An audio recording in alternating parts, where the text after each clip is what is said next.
we had talked about when we wanted to start a family, and we had decided that we would wait a year to start trying after we got married, which of course didn't last a year. We decided to try sooner than that.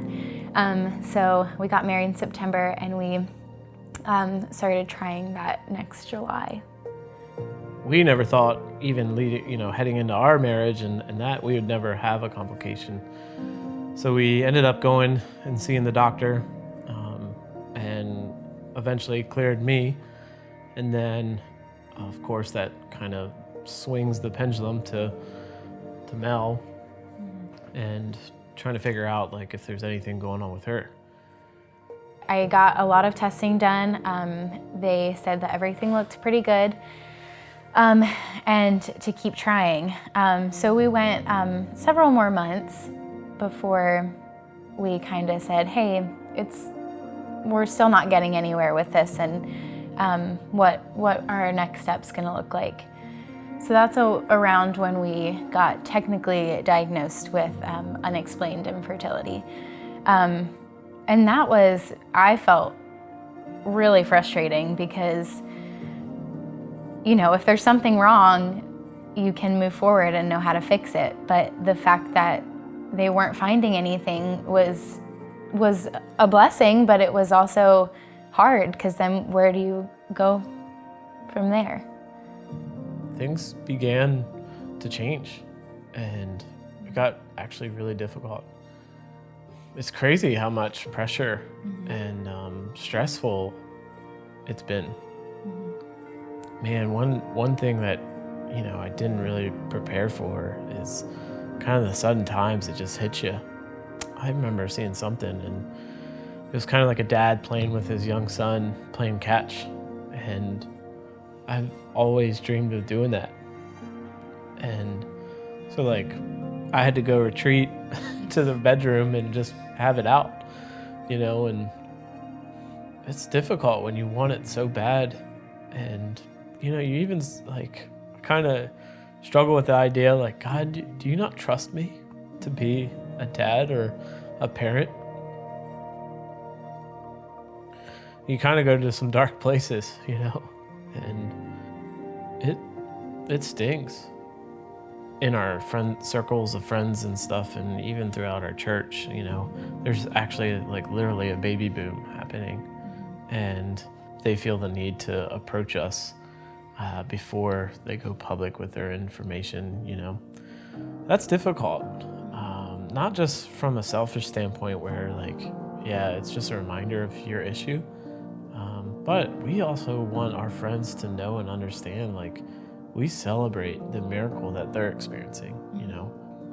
Yeah, it really puts into perspective how amazing and what an actual blessing it is to have a family. For the first year or so, I really wasn't worried about it all that much. I just thought, okay, yeah, it's gonna happen, it's gonna happen, it's gonna happen. The controlling part of me that wants to control the situation, I have to really force it to the side, and just kind of lift it up and be like, I can't do this. I've tried on my own. We've tried to do this, and we just we can't do it on our own. We went to this doctor to pursue IUI. We were told weeks ago, or even months ago, what it was going to cost us, and then we get blindsided with when we're told that actually, the majority of it's not covered. The most expensive parts are not covered. It almost feels like the carpet's ripped out from underneath you when it's hey, we're here, we're ready, let's get this done, and then, hit the pause button. It was heartbreaking. We were so excited, and I'm sitting in one of the offices at work, and I'm just crying because I'm I thought we were ready for this. I thought we were prepared. How can this be happening? We thought we were ready.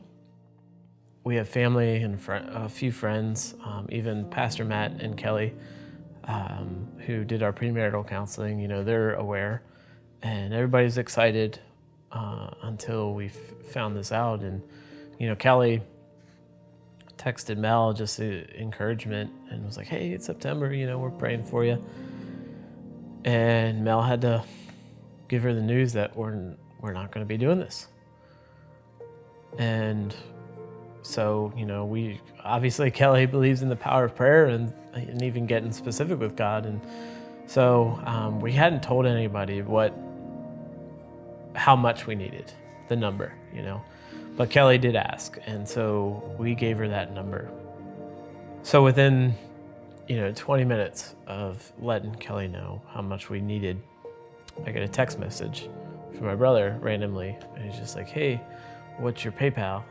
And I was kind of like, you know, confused by this. And so I gave it to him.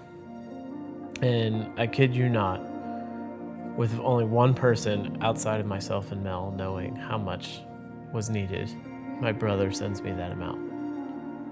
I know God's saying, hey, I see you in this. I see you. And, you know, I kind of challenged my brother, like, why? And he literally said, God told us to do it. So we're sitting at home. I'm trying to call the doctors, and of course they're closed, and I'm trying to call insurance and all kinds of stuff. And my sister walks in our front door. And I kind of looked at her because I didn't know she was coming. And she said, well, I was at the living room and I was praying for you guys. And I felt like I was supposed to raise funds for you so you guys can do the IUI. And she didn't know about Colin's brother. And she said, everything is covered, your medication and the procedure. I was really at a loss for words.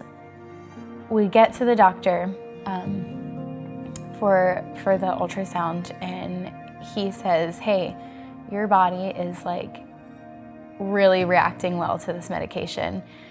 When we left that appointment, we kind of looked at each other and we were like, like we were just at a loss for words, because we just felt like it was a little nudge from God saying like, hey, the doctors say one thing, but like I am more powerful than that. So that we just felt like that was a little nudge and a nod for us. And we go in the next morning, and they said that even though I hadn't taken the medication the night before, I had 5 mature follicles. So we knew that there was a chance that it could be canceled, but they said that they would call us later that afternoon. So we just went about our way, and we prayed. We had some people pray for us, and we just really felt like this is the time, you know. God has aligned every step of the way here. This is our moment. And we get the call, and she said, unfortunately, we're gonna have to cancel. We just can't risk the high order multiples. And we were just devastated because we just kind of felt like it had been a waste. All that money, and it wasn't even our money, and I felt guilty that we had spent other people's money and we didn't even get to try. So that was really hard, and that's where we have left off. We weren't able to do the IUI, and they just told us to call, you know, when my next cycle is, and so we're just waiting, and that's kind of where we are now.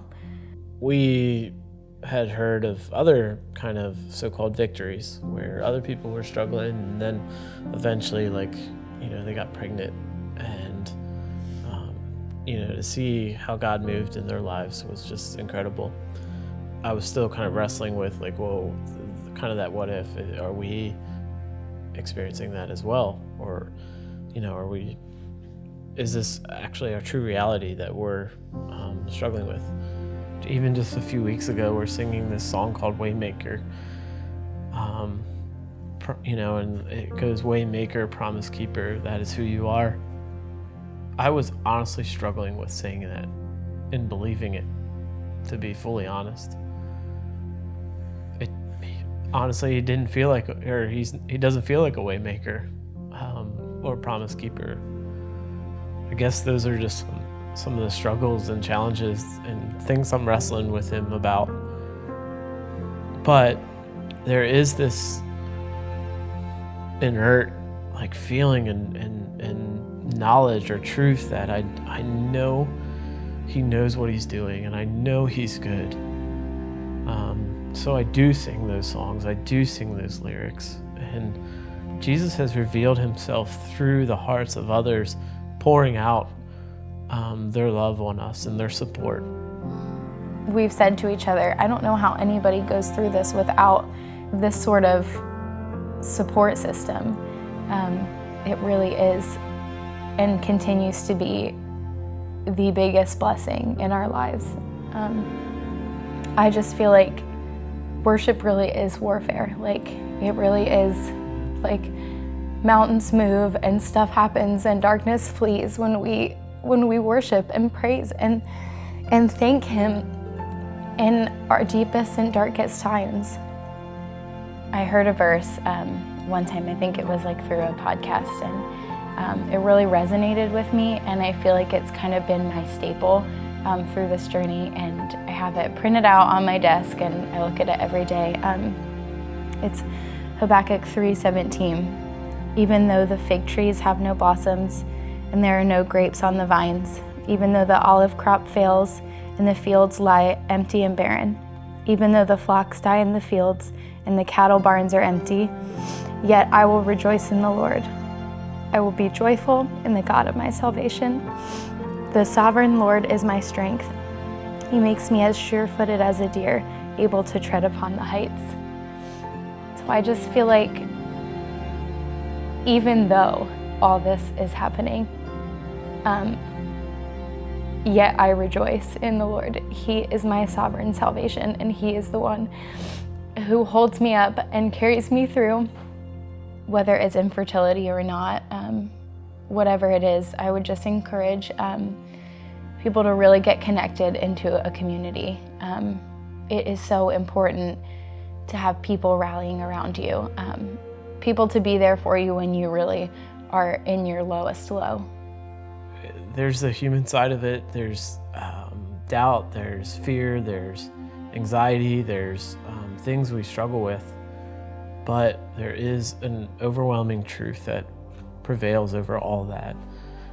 God is who he says he is, and he's stronger and bigger than whatever that situation is, bigger than our situation.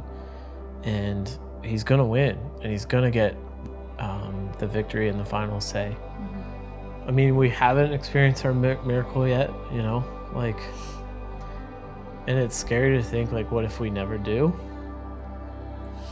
But we do know he does stay true to his promises, and for us, he does give us the desires of our heart, and so that's what keeps us going.